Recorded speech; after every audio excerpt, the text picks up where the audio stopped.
Dia tuh lagi ngidam banget sama rumah sederhana di pinggir sawah, rumah yang cuma terbuat dari bilik bambu, dan nuansa yang masih asri dan teduh. Oh gitu. Iya kak. Jadi dia lebih memilih buat bikin sendiri gitu? Iya bener kak. Oke, kamu kerja bagus, Bi. Karena itu yang saya harapkan. Kabar yang kamu bawa barusan itu kabar baik buat saya.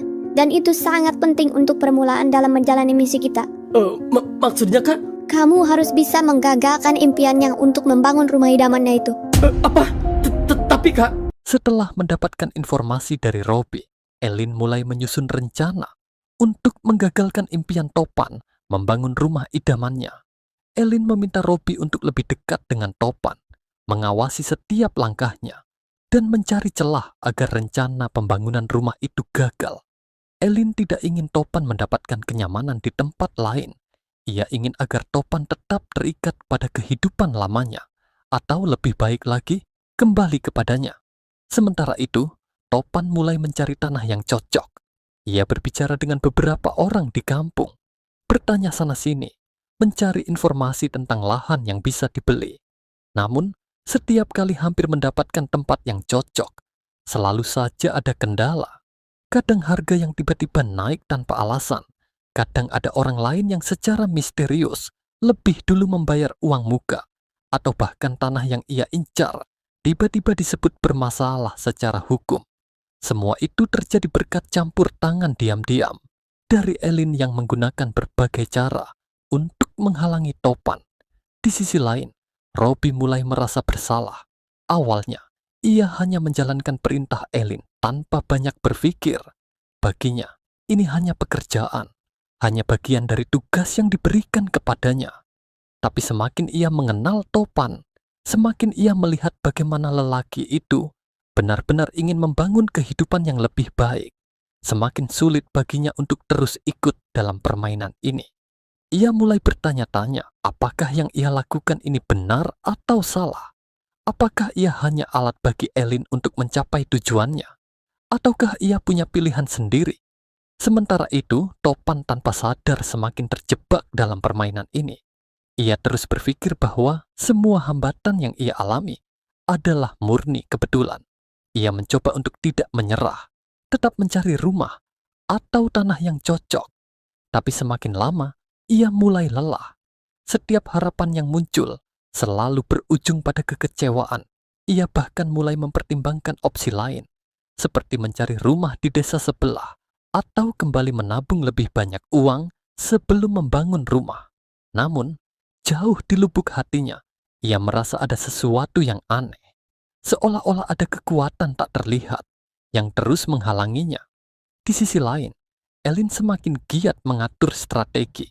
Ia merasa bahwa jika Topan tetap tidak bisa membangun rumah idamannya, maka lambat laun Topan akan merasa putus asa dan mungkin akan mencari kenyamanan di tempat yang sudah dikenalnya, rumah lama yang dulu ia tinggalkan. Atau, lebih baik lagi, Topan mungkin akan kembali mencari bantuan darinya. Itulah yang diinginkan Elin.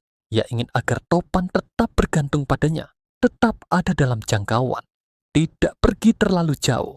Saat situasi semakin rumit, tiba-tiba seseorang dari masa lalu Topan muncul. Orang ini adalah seseorang yang dulu memiliki hubungan dekat dengannya, tetapi ada konflik yang belum terselesaikan. Kehadiran orang ini mengguncang perasaan Topan, membuatnya ragu terhadap semua keputusan yang telah ia buat. Orang ini membawa cerita lama, luka lama, dan mungkin bahkan rahasia yang belum pernah terungkap sebelumnya. Elin melihat ini sebagai kesempatan emas. Ia berusaha memanipulasi situasi agar Topan semakin kehilangan arah.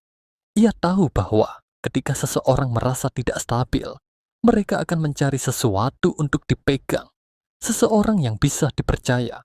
Dan Elin ingin memastikan bahwa orang itu adalah dirinya. Robby, yang semakin terseret dalam konflik ini, akhirnya dihadapkan pada pilihan sulit. Tetap berada di pihak Elin dan menyelesaikan misinya, atau berbalik membantu Topan dan membiarkan segalanya berjalan apa adanya. Robby tahu bahwa jika ia memilih untuk melawan Elin, konsekuensinya bisa besar. Pekerjaannya, kehidupannya, mungkin bahkan kepercayaannya kepada dirinya sendiri bisa hancur.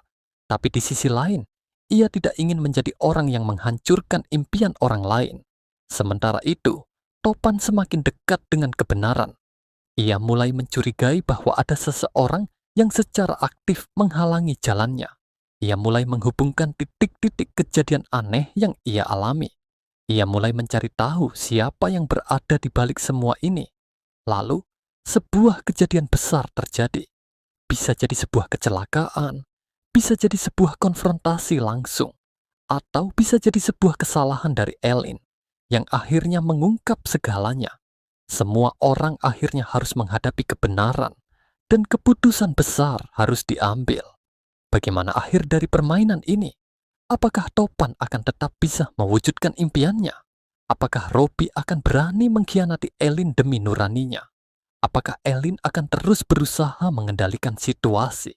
Ataukah ia akhirnya akan kalah dalam permainannya sendiri? Semua itu akan terungkap di episode selanjutnya.